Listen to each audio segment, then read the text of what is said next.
Estimados estudiantes, hoy veremos las leyes de Newton en nuestra clase número 5. Objetivo de nuestro curso de mecánica.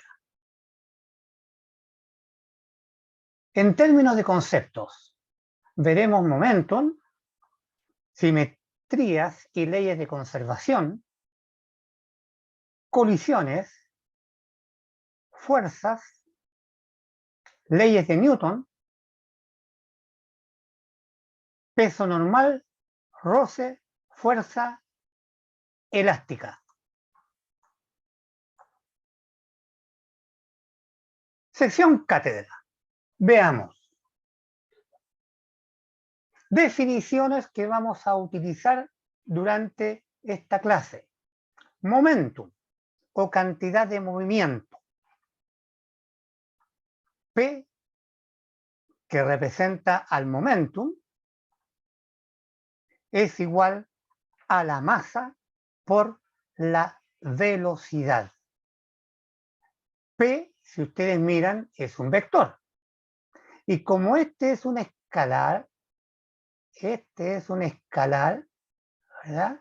Es un número, entonces el momentum tiene la misma dirección y sentido que la velocidad. Eso significa que si tenemos una masa y lleva una cierta velocidad, ¿está bien? Y tenemos nuestra masa y el producto de nuestra masa por la velocidad nos da, ¿verdad?, el momentum. Y el momentum, como habíamos dicho, tiene la misma dirección y sentido que la velocidad.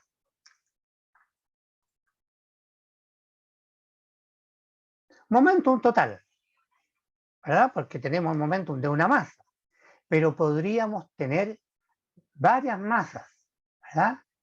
Varias masas de tal manera de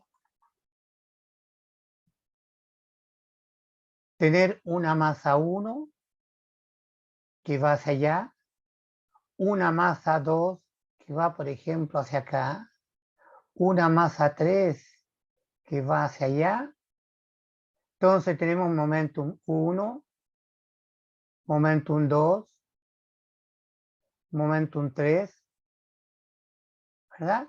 Por lo tanto, el momentum, ¿verdad?, de este sistema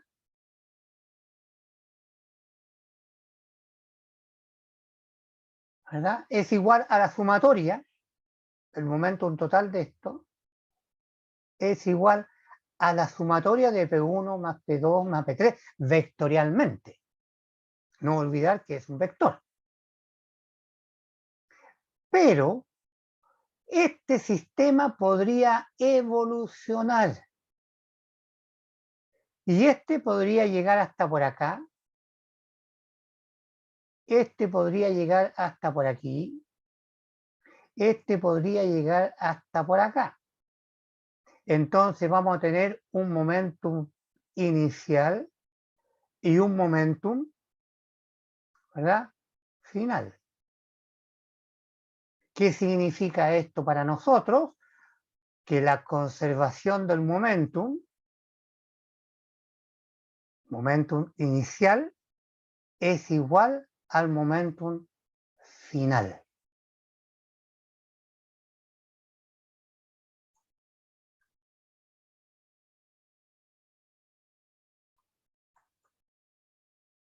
Allí tenemos un pequeño ejemplo de momentum inicial igual a momentum final. Veamos algunas relaciones entre momentum y la fuerza neta. ¿Verdad? Aquí tenemos que tener cuidado un poquitito con nuestras matemáticas que nos juegan chueco muchas veces, ¿verdad?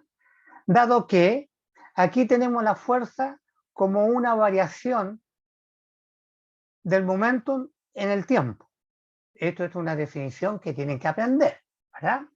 Pero si reemplazamos, no nos olvidemos que momentum, dijimos que era igual a la masa por la velocidad. Si es 1 más A1 velocidad 1, si es 2 más A2 velocidad, y así sucesivamente.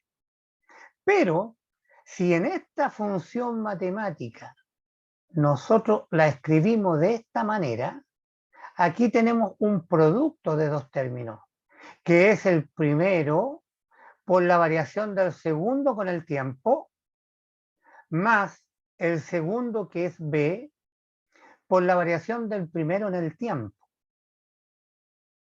Esto funciona cuando varía la masa. Supongamos tenemos un cohete que tiene un estanque, una masa de combustible significativa, y cuando va de viaje, ¿verdad? Tiene un momentum, porque tiene la masa por la velocidad y transcurre un tiempo. Pero como la masa se va consumiendo, este término existe. Pero nosotros vamos a trabajar a masa constante. No vamos a tener este tipo de problema. Entonces, a masa constante nos queda la ecuación de movimiento. F es igual a m por a, que le llamamos ecuación de movimiento, ¿verdad? La fuerza es igual a la masa por la razón de cambio de la velocidad con el tiempo, o simplemente el producto de la masa por la aceleración.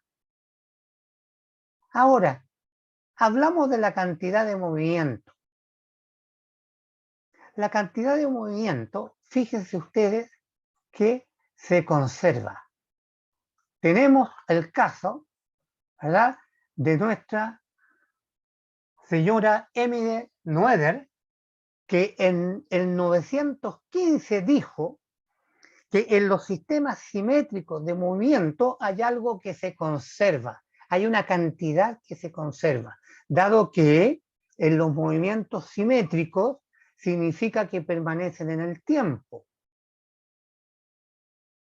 Por ejemplo, la traslación de la Tierra alrededor del Sol, de los planetas, ¿se dan cuenta? Se mantiene en el tiempo, hay algo que se conserva, hay una cantidad de movimiento que se llama momentum lineal, que lo descubrió, ¿verdad?, la señora Noether.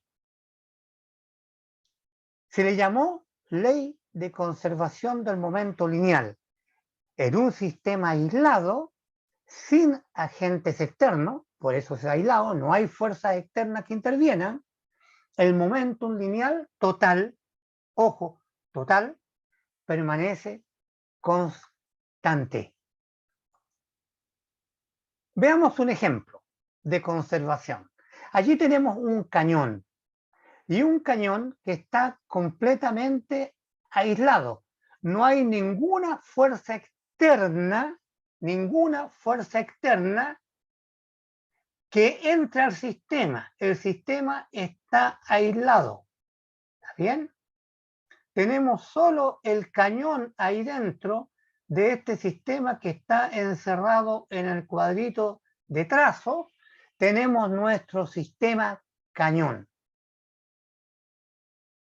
La cantidad de movimiento P nos dijeron que es igual a la masa por la velocidad. Pero fíjense ustedes que aquí todo esto está quieto.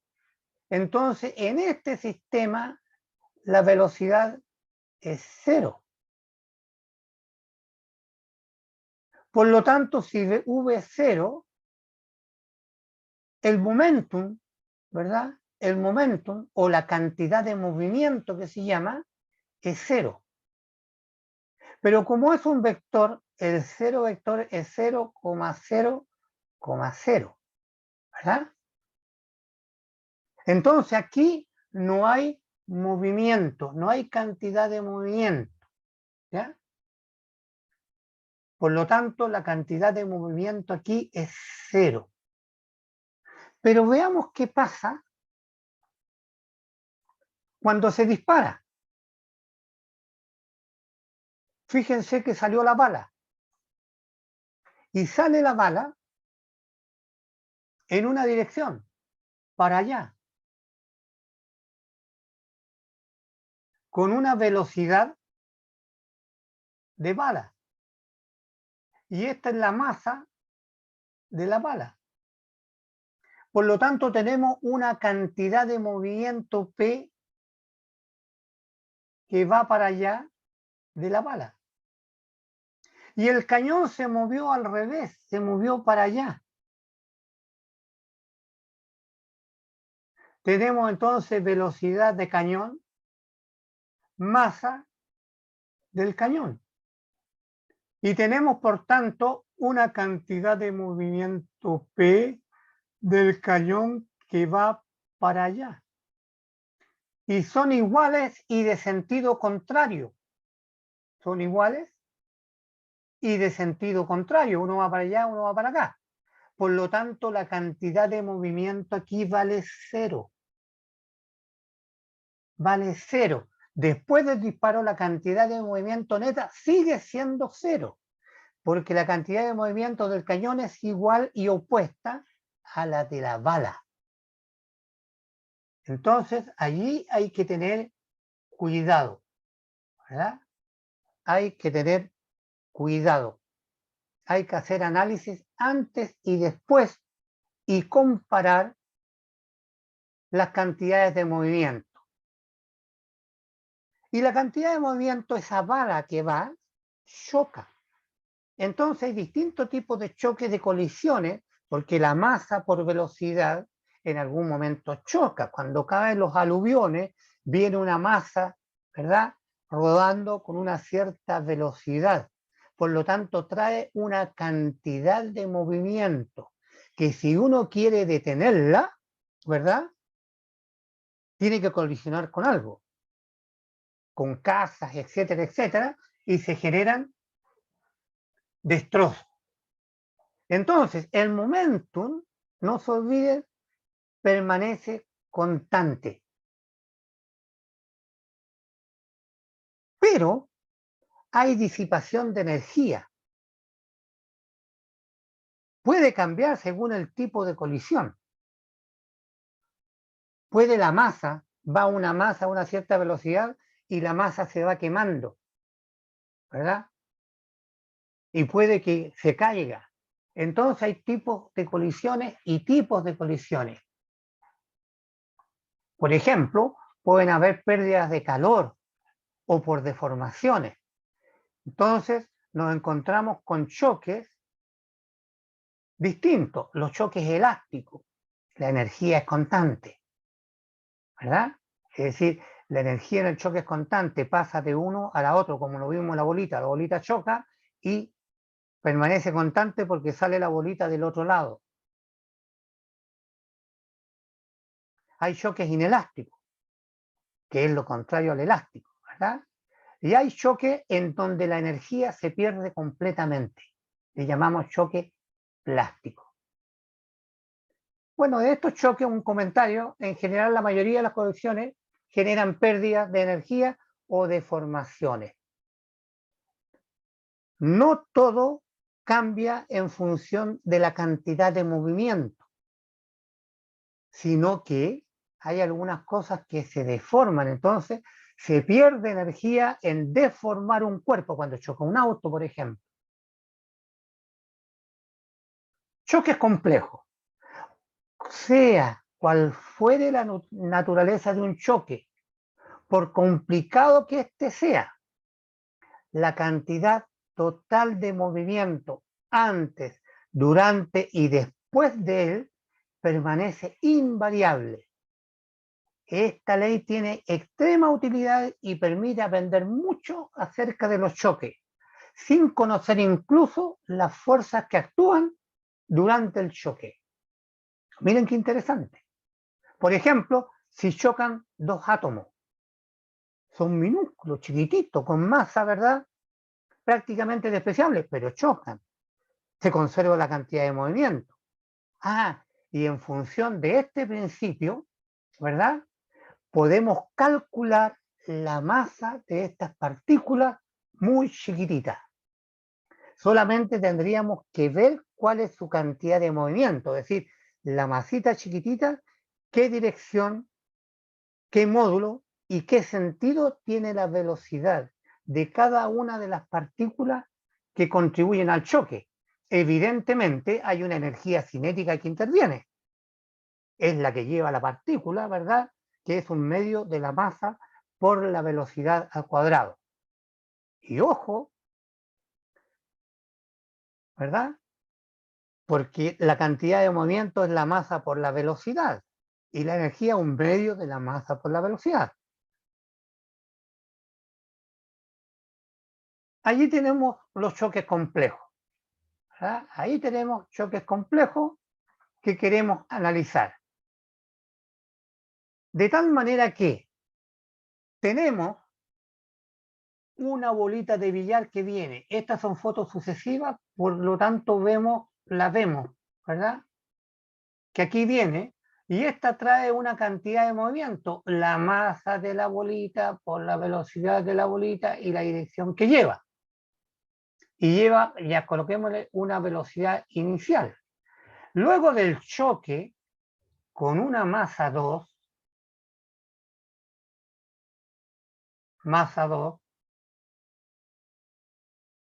choca, ¿verdad? Y se desvía. La bolita inicial toma otro recorrido, por lo tanto cambia la velocidad. Por lo tanto, acaba de haber una velocidad de la bolita 1 final, o hago en rojo, ¿verdad? Que tiene otra dirección. Mientras que la bolita azul estaba inicialmente en reposo. Estaba inicialmente en reposo, por lo tanto tenía una velocidad 2 inicial igual a 0. Pero luego adquiere velocidad en esta dirección y tenemos ahora la bolita 2 que tiene una velocidad 2. ¿Verdad? Por lo tanto, hay una cantidad de movimiento inicial que tiene que ser igual a la cantidad de movimiento final. Acá está expresado inicial y la bolita 2 está en reposo. ¿Ya? Esta tiene velocidad 0, la 2, y la bolita 1 tiene velocidad 1 inicial distinta de 0. Y luego del choque tienen distinta dirección, por lo tanto podemos igualar el P inicial, que tiene que ser igual al P final neto total. Pero con las partículas chiquititas, ¿verdad? Nosotros tenemos lo siguiente, que la partícula A viene y choca a B. Viene la partícula A, vamos a ir haciendo cositos chiquititos, ¿verdad? Viene la partícula A acá y choca con B. A sale en esta dirección ahora y B para acá. Luego A sigue y choca C. Y luego cambia A, pero en la medida que va chocando, A va disminuyendo su velocidad, ¿verdad? Es como un choque múltiple, que a la final todo queda en reposo. Aquí A choca a la bolita D, que sale en esa dirección, y A viene aquí. Si se dan cuenta, estos trayectos uno los puede leer acá. Acá viene la bolita en el hidrógeno líquido, ¿verdad? Choca, sale otra bolita para allá, sigue aquí, sale C, sigue para acá, sale de... Ahí está. Por lo tanto, se puede en una cámara, ¿verdad? Con un ojo acá, un humilde, un microscopio, que está mirando la trayectoria, y esto después se puede medir, se puede leer y podemos calcular la masa de partículas muy pequeñas, aprovechándonos del principio de conservación de la energía.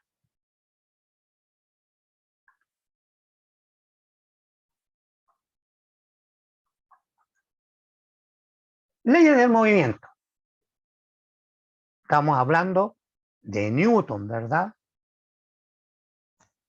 De la ley de la inercia, de la ecuación de movimiento y del sistema de acción y de reacción. Por lo tanto, el movimiento de una masa puede tener dos formas o incluso puede tener formas mixtas, ¿verdad? Tenemos que cuando un cuerpo se traslada una masa de un punto 1 a un punto 2, la misma masa se debe a una fuerza.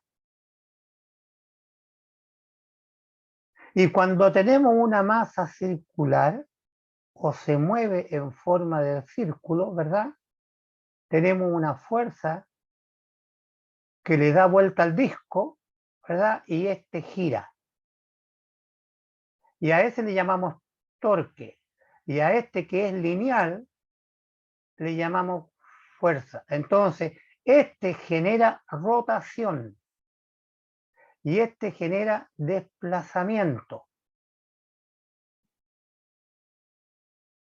Esto, Newton escribió estos principios. Los dos principios fundamentales. ¿Ah?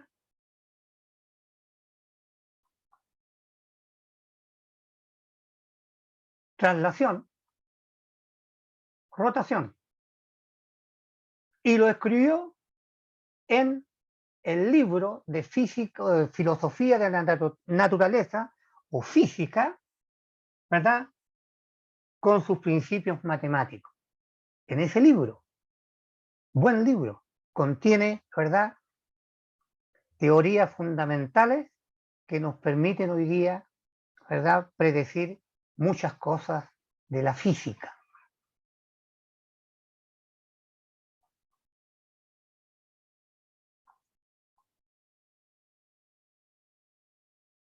Nos encontramos entonces ahora con, en el librito, ¿verdad?, con el primer principio que escribió Newton. Allí está destacado en rojo, que se llama ley de movimiento, ley de la inercia. Esto habla de un cuerpo en reposo, va a seguir en reposo mientras no le apliquen una fuerza. Y si le aplican una fuerza, se va a mover con movimiento rectilíneo uniforme. Eso lo escribió y quedó allí, escrito. Ahí está la traducción. Para a los que les guste, ¿verdad?, pueden recurrir, verlo, buscarlo en internet, googlearlo. Segundo principio, allí está en el librito, segundo principio, ¿ya?, que es la ley de movimiento o la ecuación de movimiento. Es decir, cómo opera la fuerza sobre una masa. La fuerza neta es igual a la razón de cambio del momento respecto al tiempo. Esto ya lo vimos. Pero como nosotros estamos trabajando, ¿verdad?, a velocidad, a masa constante, nos queda esta ecuación igual a F igual a M por A, o la razón de cambio de la velocidad en el tiempo. Nuevamente, allí está la traducción. Y la tercera ley del movimiento, que es de acción y reacción. Acción y reacción. Es decir, aquí hay algo que viene en el sentido hacia abajo y el cohete sube hacia arriba. La acción y la reacción. Allí está. Dispara hacia abajo y sube. Dispara hacia abajo y sube y así va remontando. Ese se llama el principio de acción y reacción. Cuando colocamos todas las fuerzas en un gráfico, eso se llama ya la fuerza neta, que es igual a todas las fuerzas que intervienen. Y si la colocamos en un sistema de coordenadas, ¿verdad? Todas las fuerzas, vamos a tener que la fuerza 1, una fuerza 2, una fuerza 3.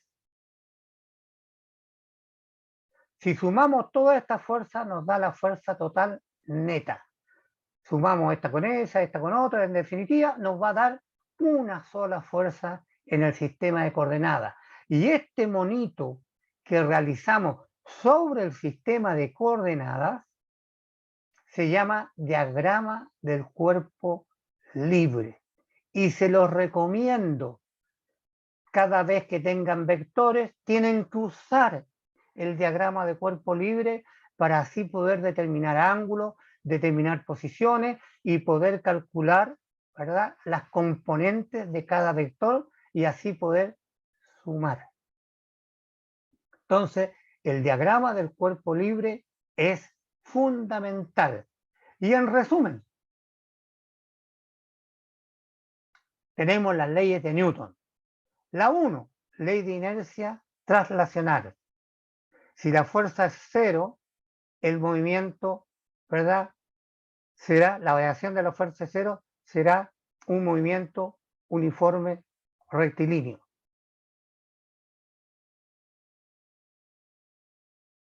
Definición operacional de fuerza. La vimos. La sumatoria de la fuerza nos da la fuerza neta y corresponde a sumar las cantidades de movimiento de cada uno de los cuerpos que componen el sistema. Si la masa es constante, la que está dentro del sistema, ¿verdad?, la fuerza se calcula como la masa punto la aceleración, cuya unidad es un newton, equivalente a 1 kilogramo masa que se desplaza a 1 metro en 1 segundo al cuadrado.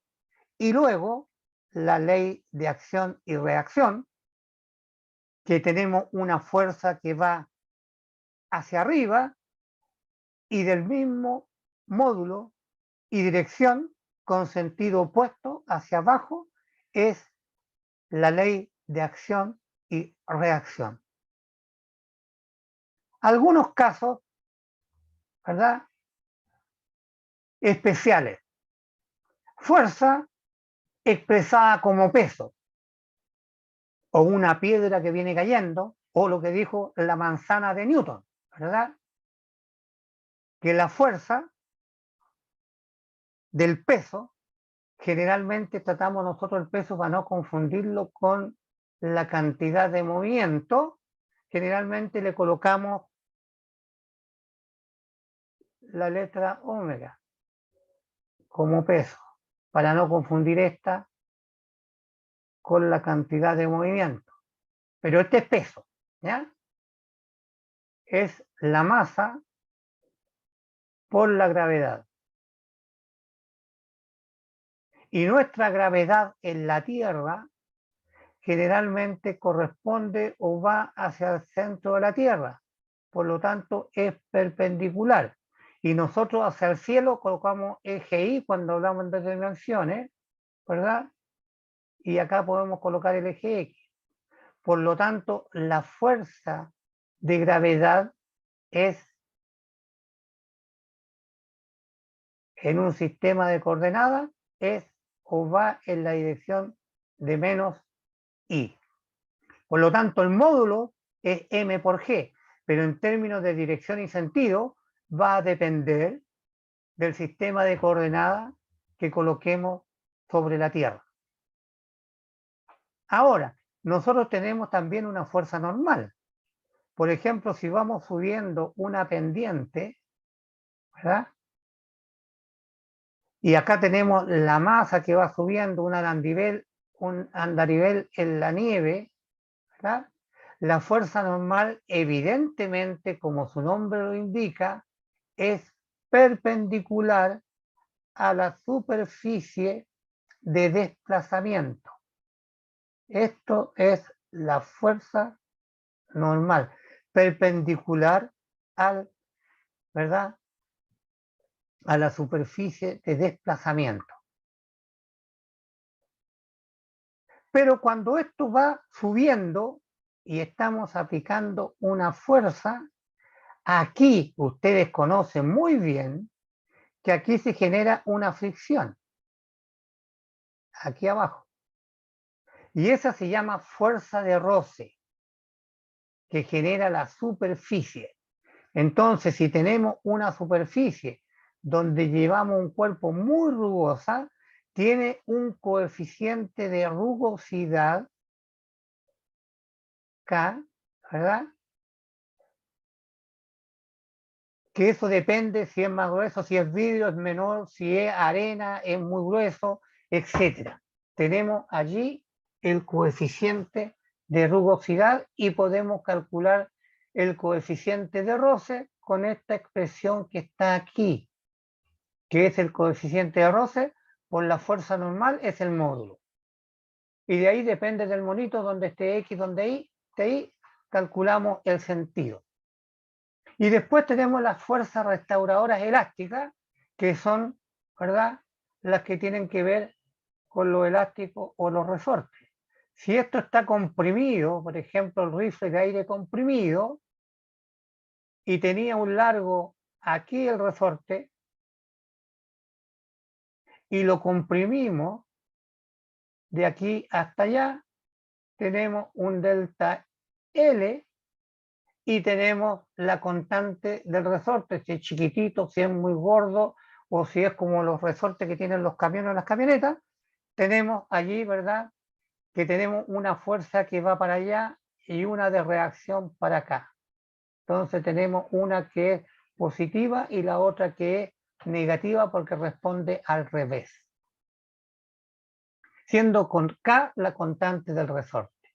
Allí tenemos algunas aplicaciones, ¿verdad?, de nuestras leyes de Newton aplicadas a sistemas en movimiento.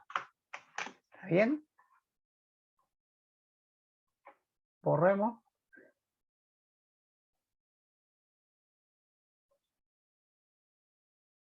Allí tenemos nuestra bibliografía. Por Tippen, es muy bonito ese libro, tiene bonitos monitos internos, ¿verdad? Y hay muchos ejercicios para que ustedes puedan repasar esto que vimos hoy. Y también está el libro, ¿verdad?, de Szymanski, César Szymanski, Física Universitaria. Lo pueden también buscar en internet, por ahí está, incluso a título gratuito. Y además, les soplo, también están los solucionarios de los problemas que hay ahí dentro. ¿Tienen que gastarse un tiempo en buscarlos? Sí. Bien, juventud, hasta aquí llegamos. Muchas gracias.